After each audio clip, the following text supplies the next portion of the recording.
After the success of Euro 2008, Russian footballers became fashionable on the continent. Andrei Arshavin, Yuri Zhirkov and Roman Pavlyuchenko all moved to English clubs, closely followed by Deniar Bilyaletdinov. It seemed that Russia was on the cusp of a great leap forward which would allow its clubs to compete in Europe, and its players to stand amongst the continent's brightest stars. But since then, no such leap has been taken, and Russian football has regressed. Before the World Cup, Russians became bitter and sarcastic, and reminisced about the days when their players' ambitions went beyond a big salary at a domestic club. Even Fedor Smolov, who has long been linked with the move abroad, is in no hurry to leave Krasnodar. He seems quite content to fight for a Champions League place via the Russian Premier League. But things are not completely hopeless. Two players shown during Russia's World Cup opener, the 5-0 thumping of Saudi Arabia, standing out against the dull, lifeless backdrop of the domestic game.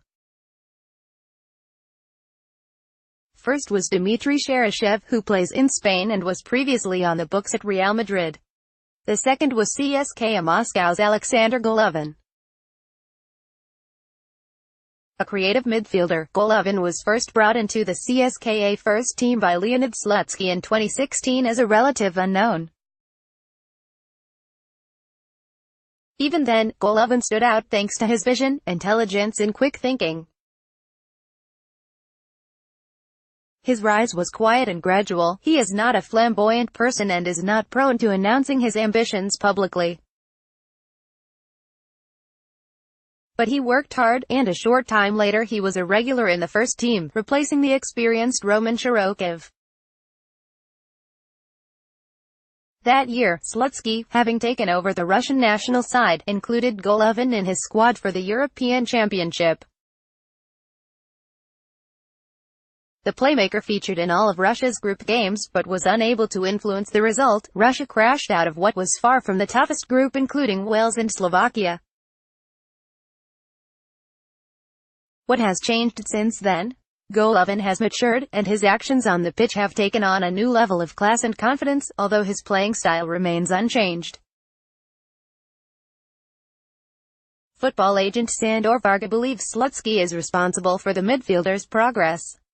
I think the main contributor to his development has been Leonid Slutsky. He gradually brought Sasha into the fold, and in 2016 began to use him as a starter, despite the competition in CSKA's midfield. Varga says. Then Slutsky took the kid to Euro 2016, where he took in the big game atmosphere. Over 2 seasons as a starter for one of Russia's top clubs, Golovin has improved his best qualities, the ability to play across the whole width of the pitch, and to organize the transition from defense to attack, either with a pass or with the ball at his feet. Golovin is one of the Russian league's most technically gifted players, and is also good at shooting from distance. Arsenal fans had the chance to see this for themselves when Golovin converted a gorgeous free kick against their team in the Europa League quarter-final. Immediately afterwards, rumors began to surface that the Gunners were interested in buying him, with Arsene Wenger himself saying, "Golovin is a very interesting player and had a fantastic game tonight." Since then, Juventus, Milan, Monaco and even Barcelona have been linked with Golovin. The man himself only increased this interest with his performances late in the season, when CSKA leapfrogged Spartak to take second place despite a lack of squad depth and an aging defense. Golovin? I have watched several videos of him, he is a good player. Juventus coach Max Allegri confessed. Meanwhile, Juve CEO Giuseppe Marotta not only praised Golovin, but openly spoke about a possible transfer by Golovin. It is more than likely. However, it is not that simple. CSKA are understood to be holding out for more money in talks with Juventus. The Moscow club does not want to let its top star go cheap. Of course, they have every right to take this approach, and Golovin showed in the World Cup opener why he is worth the money. Yes, Russia were only playing Saudi Arabia, but this does not diminish the midfielder's exploits. Golovin provided 2 excellent assists, launched endless counterattacks, and capped off the performance with yet another beautiful free-kick goal. Whichever club buys Golovin will get an intelligent and creative player who does not conform to the primitive style often employed by Russian clubs. He reads the game at the level of Europe's top maestros. In a way, he is reminiscent of Iniesta, such as the ease with which he beats his man before delivering a perfect through ball to put his teammate clean through on goal.